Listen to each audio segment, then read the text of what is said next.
What's up, guys? Welcome back to the channel. Be sure to comment on this video to get entered to win the Novice 4 we're giving away this month in July. Today's review is all about the Sonicmodell Eachine AR Wing Special Edition, the Pro version. We also have everything set up to go here with DJI HD on here, and the special thing about this particular wing, it's quite a bit larger than the original AR wing that I flew maybe 3 or 4 years ago, it seems like, on the channel now. They've kind of joined up with Eachine here to bring us this wing, and they have 2 bays on both sides of this wing for DJI Fpv setup. So and quite a few bells and whistles on here. You have extra bays on the end of each wingtip here for adding in a VTX out on the end if you're running 5.8 or HD. Either way you go, it has 2 different top plates as well. You can put your HD right in the middle right there, your VTX for DJI, or you can put it on the side. So 2 trapdoors on each side, one there and one over here on the other side. Sorry, my camera work's not super good today, but GPS, all the bells and whistles. It does come with a stabilized flight controller, and today I'm going to fly it full manual. We're not going to do any stabilization. We're going to fly it old school with elevons on there. The elevons are all set up in the radio and ready to go, and I just need to do a test flight real quick, and then we'll do some DJI Fpv. Hopefully it stays in one piece. Today I'm flying a 4S 5000 pack in this wing, so fingers crossed, guys. Big heavy pack. We're going to see how it does with this power system. We do have a pretty good power system on here, and I have the PNP version. It's 40 amp ESCs on here. It's got a 3 amp BEC, and it also has 2216 1400 kV motor, so that should give you a nice long flight time. With a 5000, I'm probably going to get 20 minutes plus. And it also has Metal Gear 9-gram servos, and it has an 8x5 prop in the back. So they only give me 1 prop in this box, which kind of sucks. I wish they'd give us a couple more props, but pretty cool looking wing. Has flipped up tips on the end for a little more stability. Hopefully it doesn't have a lot of wobble, but I'm going to show you straight up DVR footage from this wing, and we'll see how well it does. Here we go.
All right, guys, welcome back from the flight test.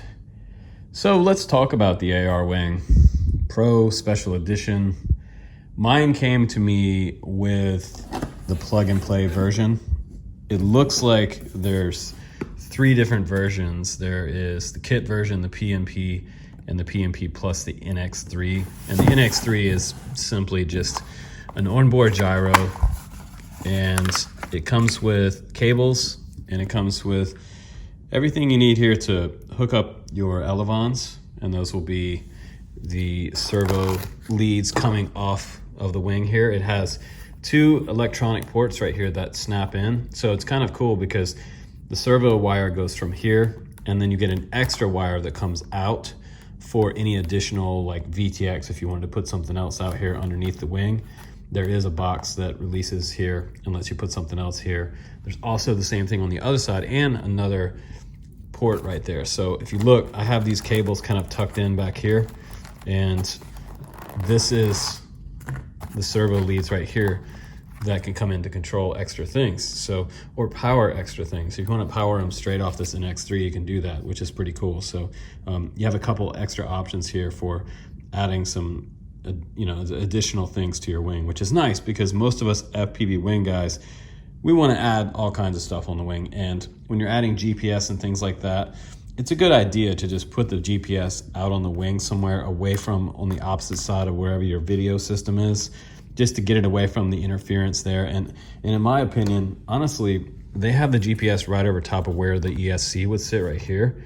You can see there's a GPS hatch right there. You just take that off and put your GPS in there and run your wire out through the bottom here. But I would probably put the GPS somewhere like out on this side of the wing out here and just run a wire across, because even though you can take the wings on and off, I'm just gonna leave mine set up like this. It does have these 2 bolts on the bottom that go through the wing on each side there. Just give it some extra reinforcement.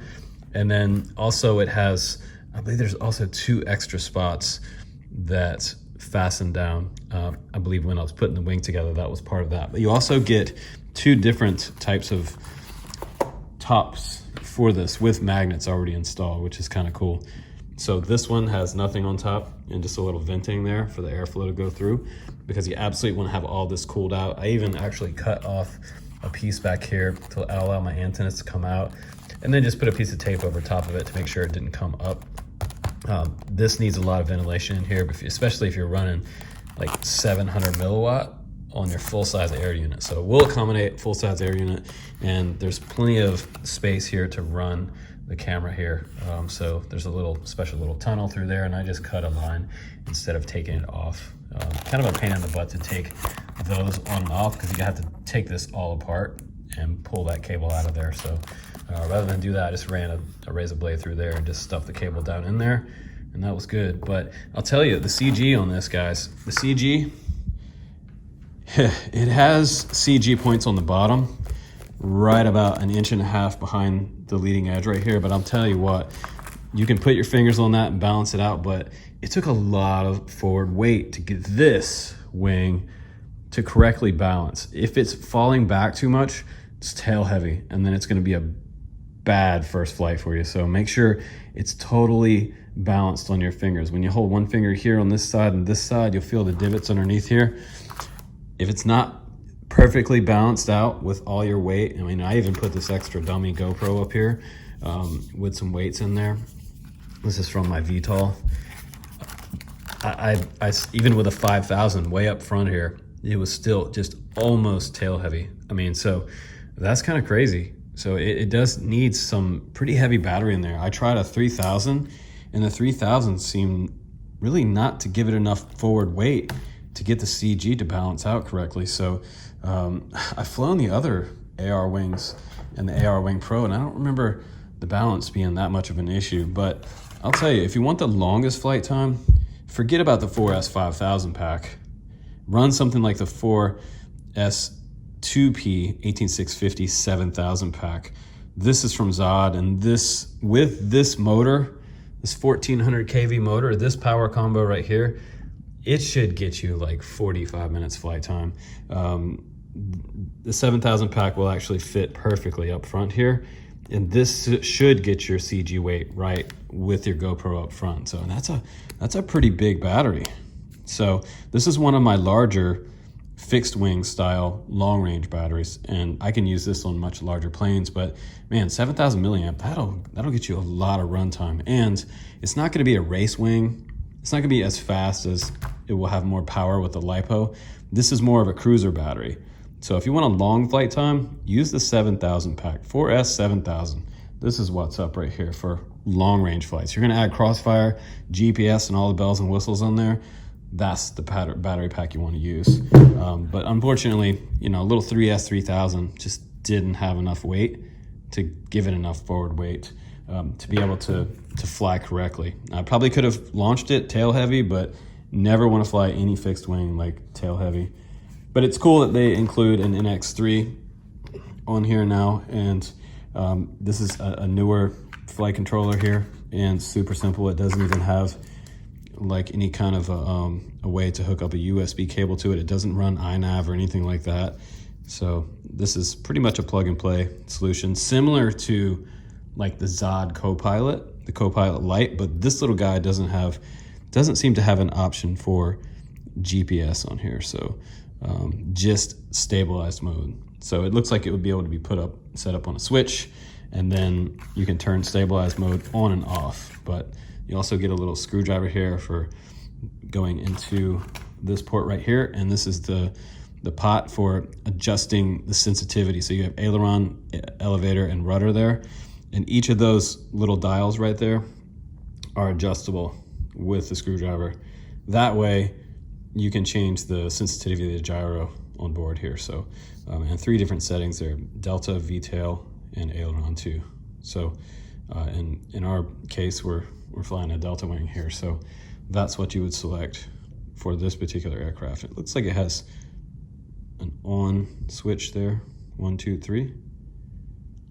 And I never used this. I just flew it straight manual today for you guys. I just hooked up my Spectrum radio and an old Spectrum receiver, one that actually works, one that didn't crash me this time.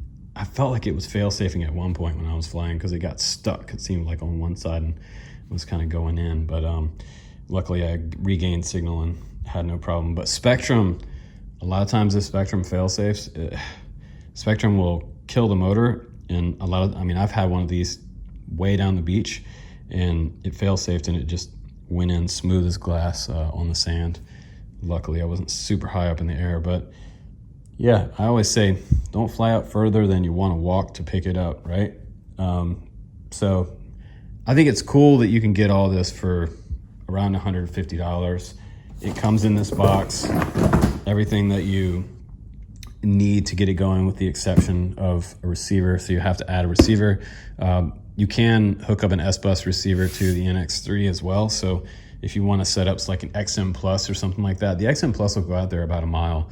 But if you're going to be doing any range flying, especially with Lion, hook some GPS up to it and you'll have a really fantastic time with this FPV wing. So it's kind of cool to see one that's specific for the DJI setup. And I didn't use a Vista, that would be a little bit lighter, but for this size wing, it really doesn't matter. You can go full size air module, and these air modules are getting harder to find because this has a built-in DVR with micro SD card support, which is cool. 1080p videos straight from that unit right there. But what you saw today was just straight up video as usual to show you what it would feel like flying this guy in FPV.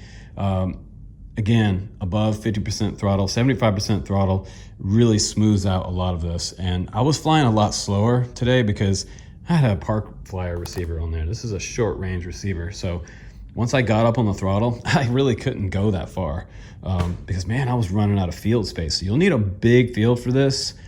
But the good news is on the flip side of that, I was able to come down to about 30% throttle and just cruise low to the grass, to that hay like you guys saw me doing. Get down nice and low and then come in for a really soft landing right to my feet. So it can be dialed down, and you can put more expo in your radio and travel limit. I believe they said about 12 millimeters of throw top and bottom here. So you don't want full throw on your elevons. You don't want full throw because a lot of times when you do full throw in your first launch, if you're brand new to wings, you're flying full throw, you're probably gonna throw your wing into the ground nose first. I've seen so many people wing over into the ground because they're not ready for it when they launch. Putting expo and travel limit in there, you only need so much tilt out of your surface here. You really don't need a lot to make this wing turn really fast. So be careful in your setup. Watch the videos out there on setting up a wing and give a FPV wing a try. This is a great way to do it because this wing has a lot of options and it's pretty durable. It's gonna be super, super durable. It's I believe it was the EPP foam, and 40 amp ESC is gonna be good for you guys too. Capable of 4S all day, which is awesome. EPP, yep. EPP foam, 39-inch wingspan. It's a rock and roll wing for a decent price, 150 bucks. You guys can check out the link down below, and don't forget to subscribe on the channel and make a comment down below. Let me know where you're from, and if you like the channel. I appreciate you guys watching. As always on my reviews, guys, I'm Justin Davis. Take care, and I'll see you on the next one.